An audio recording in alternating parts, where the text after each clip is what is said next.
Colorado Democrats took on the insurance industry, and the insurance industry won. When they talk about health equity,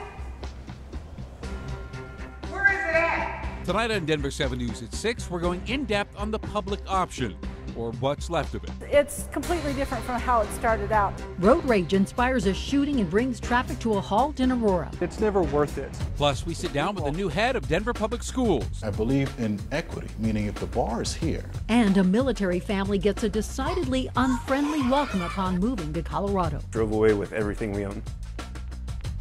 Good evening, everybody. Thank you for watching Denver7. I'm Shannon Ogden. And I'm Ann Trujillo, and we've seen Colorado lawmakers tackle the big topics. On health care, they whiffed. Now, Democrats won't admit it, but this is a far cry from what Coloradans were promised. Coloradans were told they were getting a public option, a state-run system to transform care. That was taken out because of pressure from the insurance industry. Well, Coloradans were told they were getting a law with teeth. And then came dozens of amendments, and suddenly that law doesn't look so tough anymore. Denver7 political reporter Megan Lopez has spent months digging into what this bill will or won't do, and she begins tonight's in-depth coverage.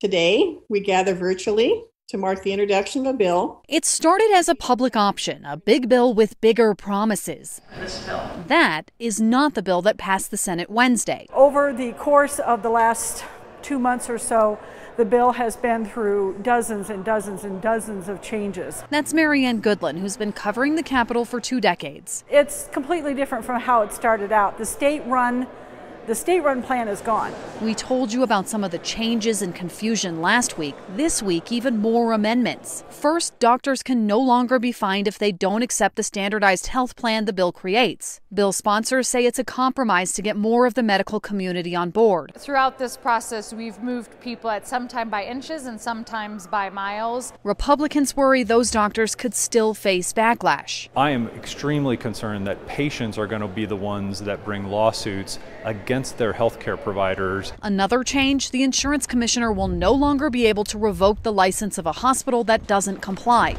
Instead, it can only suspend it. The original bill was also supposed to reduce premiums by 20%. It dropped to 18%, and after another change yesterday, it's now 15% promised savings. I just thought it was very unrealistic to try to promise our citizens any kind of rate reduction, knowing that this number keeps getting reduced. Does it have enough teeth given the fact that the fines were taken out and the revoking was taken out and things like that?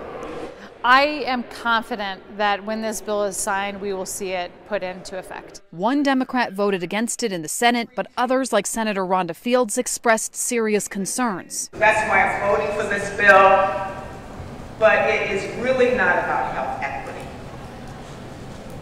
This is an insurance bill. It would have only taken 3 senators on the Democratic side to kill the bill. Fields and Janal have had almost nothing good to say about this bill, but they voted for it anyway. I believe that they faced considerable political pressure to do so. Even with the rewrites, bill sponsors are trying to tout this as a win, promising it will reduce costs for people on the individual and small group marketplace. It's now headed back to the House for one more vote before going to the governor. Megan Lopez, Denver7.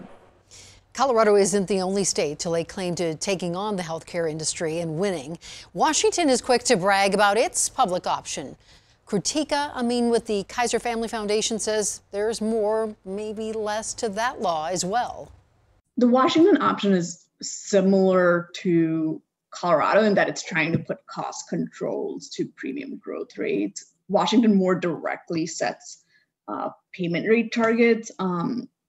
I think Colorado started out trying to do that, but has kind of let the insurance companies take the first rein. But neither of them are a true state-run health insurance. They're still both going to be private insurance companies offering plans that have certain cost targets. But wait, there is more. Washington's law actually resulted in premiums going up compared to other plans, or did it? It's all very hard to tell. When you're comparing the public option plan in Washington to any other plan, it's really an apples to oranges comparison. You kind of have to look at the standard plan compared to the Washington public option plan to see. And for 2 of the 3 insurance companies that offered the Washington public option plans, their premiums were cheaper, and they said it was because of lower provider prices.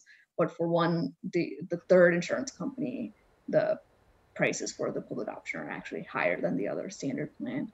And so whether it will actually lower prices has still not been clear. Now, Colorado has quietly made progress in other areas of healthcare this year, and now we just need the feds to get on board. In April, the governor signed a law that expands the state's ability to obtain prescription drugs from other countries. Now, none of that really matters unless the Biden administration signs on, and so far that has not happened. And if you were confused by any of that, take heart in knowing that most other people are as well. The healthcare industry thrives off of confusion. So we will keep trying, we promise, to clear up what we can. And in the meantime, you can find more of our in-depth coverage on Denver7 Plus. Well, Denver City Council members said today they will review police and public safety recommendations submitted by that task force. Now, the group's 112 suggestions range from decriminalizing traffic stops to better protecting undocumented individuals. Mayor Michael Hancock says he's also reviewing those recommendations. Aurora police say road rage led to a shooting on I-225 near Parker Road today. The man who was shot is in critical condition, but is expected to survive. Police say the suspected shooter later called 911 and is now in custody. It's never worth it. Brake checking, cutting each other off, flipping each other the bird, right? These are all things that may feel good in the moment, but can lead to bigger things like this, that someone gets hurt, injured, shot, whatever it may be. These are things that we want to avoid and we don't want ever to happen. Charges have not yet been filed. Parker Road reopened a short while ago. Jury selection resumed today in the trial of Devin Erickson, charged in the STEM school shooting. Opening statements are expected by the end of this week, maybe early next week. He faces 48 charges, including first-degree murder in the killing of Kendra Castillo. His trial will last several weeks. Denver Public Schools will hire Dr. Alex Marrero as its next superintendent. Marrero comes to Denver by way of New Rochelle, New York, where he was assistant superintendent. DPS was looking for someone who can lead the district to a more equitable place. In Marrero, they've found someone who takes that issue personally. I didn't think I was worthy to be an assistant principal, right? So we all have that self-doubt, all right? So I'm waiting for someone to come out the rafters and say, hey, you fooled enough folks, all right? But that goes to the complex that I have, because that was that student who was not supposed to make it. So I struggle with that to this day. Marrero's hiring earned the approval of the Denver Teachers Union. He was chosen from a pool of 85 applicants. The state health department's monitoring 779 active outbreaks of coronavirus tonight. And that's actually an improvement. Schools and child care centers account for many of those hot spots. 14,000 Coloradans received their first dose of the vaccine today. Another 24,000 got their second or the Johnson & Johnson shot. A cutoff, by the way, for that first vaccine lottery is June 1st. The Avs and Nuggets home advantage just got even stronger. Ball Arena is now allowed to host 10,000 fans.